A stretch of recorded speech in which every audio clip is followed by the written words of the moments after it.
मेरा नाम है खिजर। तो गाइस आज हम अगेन वापस आए हैं बहुत ज्यादा इंटरेस्टिंग सा टॉपिक वाला वीडियो लेकर, जिसके लिए हमें 2 दिन से रिक्वेस्ट आ रही थी कि हम इस पर अपना रिएक्ट करें। सबसे पहले जो है ना इसका टाइटल शेयर करते हैं। गाइस इसका टाइटल है लचित बोरफुकन अहम ऑफ असम। असम, इस पर अपना रिएक्ट करने जा रहे हैं और मुझे ये लगता है कि ये अहम की हिस्ट्री होगी या असम की हिस्ट्री। ये मुझे लगता है कि अहम की हिस्ट्री में कोई किंग होगा लचित।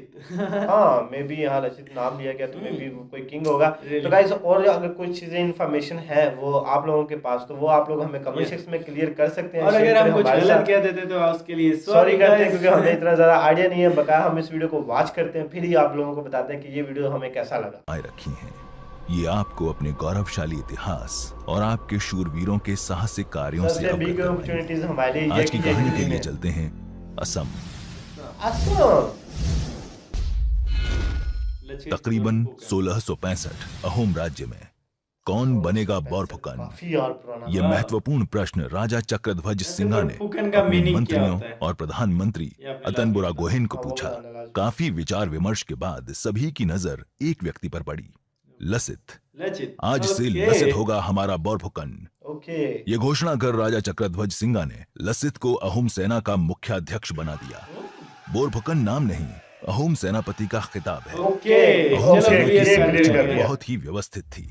एक देका 10 सैनिकों का, बोरा 20 सैनिकों का, सैकिया 100 सैनिकों का, हजारिका 1000 सैनिकों का, राजखोवा 3000 सैनिकों का, फुकन 6000 सैनिकों का संचालन करता था। बोरफुकन इन सभी का प्रमुख होता था। किंतु आपको लसित का महत्व समझने के लिए अहोम इतिहास का सारांश जानना जरूरी है। सन 1228 ईस्वी में असम में ताई अहोम वंश का शासन स्थापित हुआ जो म्यांमार से आए थे। इस राजवंश ने सदियों तक खिलजी,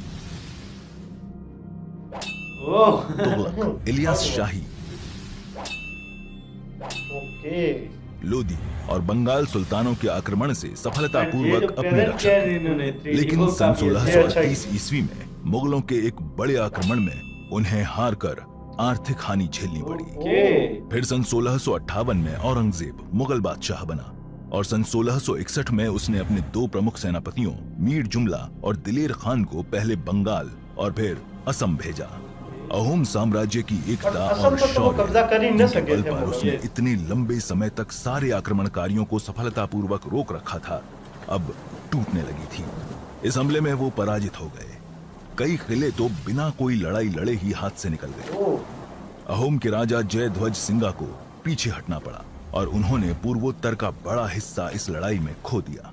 उनको एक अपमानजनक संधि के लिए राजी होना पड़ा जिसमें न सिर्फ राज्य, धन, भूमि, युद्ध के हाथी बल्कि अपनी 6 साल की बेटी को भी मुगल हरम में देना पड़ा। इस पराजय और अपमान के कारण राजा जयध्वज सिंघा को बहुत बड़ा सदमा पहुंचा और जल्द ही उनकी मृत्यु हो गई। उनके बाद चक्रध्वज सिंघा को राजा बनाया गया और वहां से शुरू होती है लसित बोरफुकन की कहानी। लसित का जन्म सन 1620 में हुआ। उनके पिता मोमई तामुली बारबरू राज्य में एक उच्च पद पर अधिकारी थे। लसित को बचपन से ही राजकाज के कामों में रुचि थी।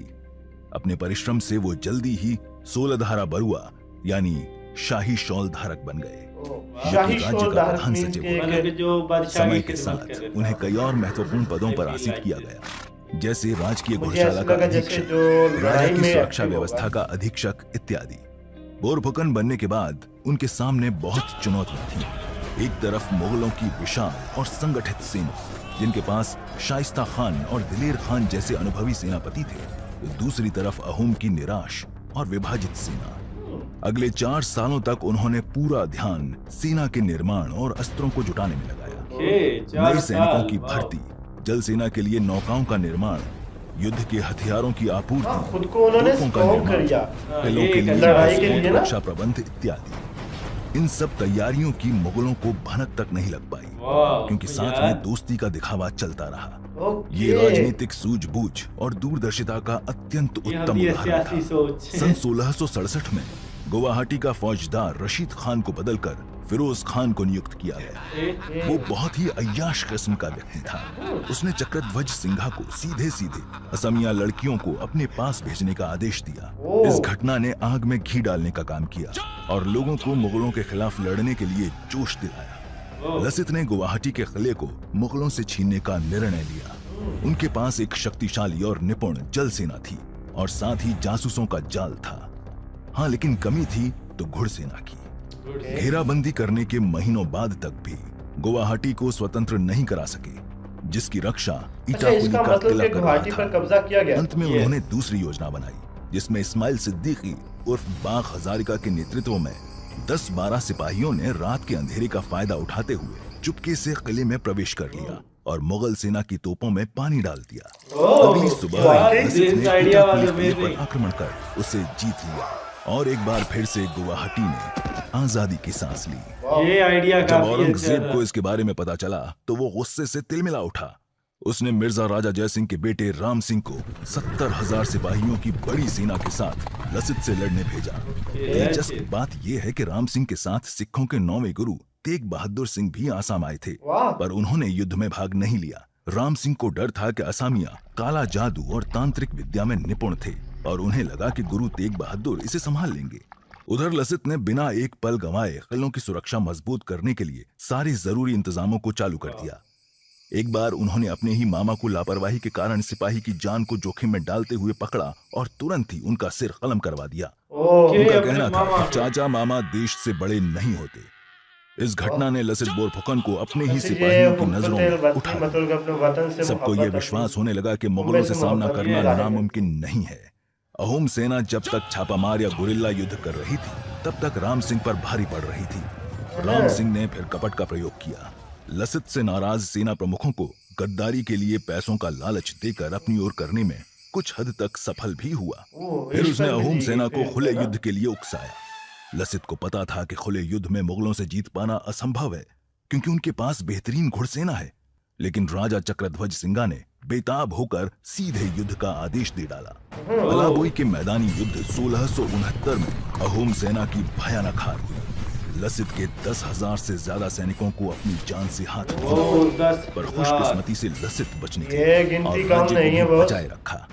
दुर्भाग्य से 1670 में राजा चक्रध्वज सिंघा का देहांत हो गया और उदयादित्य सिंघा नए राजा बने। सन 1671 की शुरुआत में राम सिंह को अपने गुप्तचरों से पता चला कि अंदुराबली के किनारे पर रक्षा इंतजामों में भेद किया जा सकता है और गुवाहाटी को फिर से हथियाया जा सकता है। उसने इस अवसर का फायदा उठाने के उद्देश्य से ब्रह्मपुत्र नदी के पास विशाल मुगल नाव सेना खड़ी कर दी। उसके पास 40 जहाज थे, जो सभी 16 बंदूकों और छोटी नौकाओं को ले जाने में समर्थ थे। दुर्भाग्यवश लसित इस समय गंभीर रूप से इतने बीमार पड़ गए कि वो चल फिर भी नहीं पा रहे थे। सन 1671 में मार्च महीने में सरायघाट की लड़ाई शुरू हुई। ये उस यात्रा का अंतिम पड़ाव था जो 8 वर्ष पहले मीर जुमला के आक्रमण से शुरू हुई थी। ये बहुत अनोखी लड़ाई थी। भारतवर्ष के इतिहास में शायद अकेली महत्वपूर्ण लड़ाई जो पूर्णतया नदी में लड़ी गई, विशालकाय ब्रह्मपुत्र नदी में। पहले तो अहोम सेना का प्रदर्शन और योजना फीकी साबित हुई और असमिया पीछे हटने लगी। जब लसित को इसके बारे में पता चला तो उन्होंने अपने वैद्य और ज्योतिष दोनों की इच्छा के विरुद्ध जाकर लड़ने का निर्णय लिया। उनका कहना था कि मुझे अकेला भी लड़ना पड़े तो मैं लड़ूंगा। जल्द जो त्रिभुज बन गया था, कामाख्या मंदिर, अस्वक्लांता के विष्णु मंदिर और इटाकुली किले के बीच, उसमें घमासान लड़ाई हुई। असमिया सेना ने अपनी सालों की तैयारी और युद्ध की दक्षता का पूरा उपयोग किया। अहोम सेना ने काफी आधुनिक युक्तियों का उपयोग किया, जैसे पानीगढ़, जहां हथियार इकट्ठा कर शत्रु पर दागे जा सकते थे, नाव से रचे हुए पुल जो छोटे किले बन गए, अहोम की बच्छारी नाव जो मोरों की नाव से छोटी थी पर ज्यादा तेज और खतरनाक। छोटी होती है वो काफी तेज होती है बड़ी की निस्बत, और इतने में मुगल सरदार मुनव्वर खान गोली से मार गया। इससे मुगलों में गड़बड़ी मच गई और दिन के अंत तक उनके 3 अमीर और 4000 सिपाही मारे जा चुके। मुगल सेना पूरी तरह से बर्बाद होकर मानस नदी के पार पहुंच गई। सरायघाट की जीत ने जो आधारशिला रखी, उसकी बदौलत आगे आने वाले राजाओं जैसे कि रुद्र सिंह ने असम का खूब सांस्कृतिक और आर्थिक विकास किया, बहुत सारे मंदिरों का निर्माण करवाया। मुगल जीत शायद अपने साथ सर्वनाश, सांस्कृतिक विनाश और मुगल गुलामी लाती, लेकिन लसित बोरफुकन और बाग हजारिका उर्फ इस्माइल सिद्दीकी जैसे लोगों की बहादुरी और प्रभावशाली नेतृत्व के कारण ये हो नहीं सका। अमेजिंग सन यार। 1671 माइंड था ना उनका, एक माइंड सेट हुआ था, इस युद्ध के स्मार्ट कुछ वर्क दिन किया उन बाद लोगों चल ने। बसे। सन 1682 में एक आखिरी युद्ध हुआ जिसमें अहोम सेना ने ईटाकोली किले से मुगलों को भगा दिया और मुगल फिर कभी असम की ओर नहीं आए।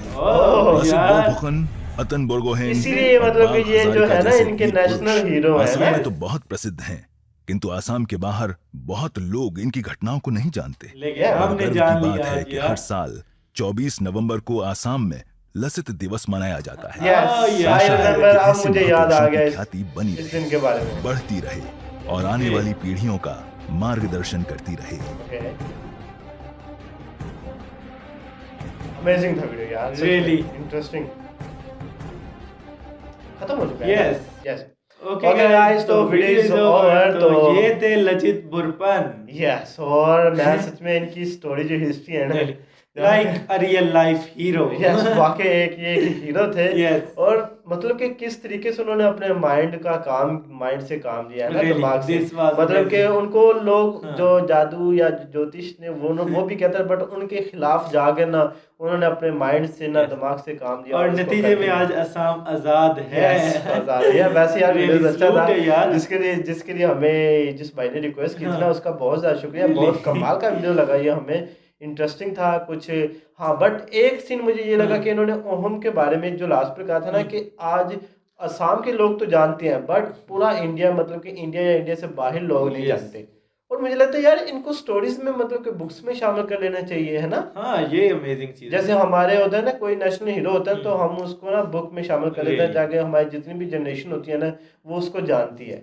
तो इस तरीके से इंडिया को भी यही करना चाहिए। अब ये हमें पता नहीं है कि इसको बुक्स में आए कि नहीं, बकाया आप लोग कमेंट सेक्शन में क्लियर कर दें। बट अमेजिंग था वीडियोस, बहुत ज़्यादा मज़ा है इसको वॉच करके। आई हो सके आप लोगों ने भी एंजॉय किया होगा, और कर देना आप लोगों ने हमारे चैनल को सब्सक्राइब, लाइक करना है, शेयर करना है, कमेंट्स करने हैं। तो हम अगेन आएंगे एक नेक्स्ट और एक न्यू वीडियो।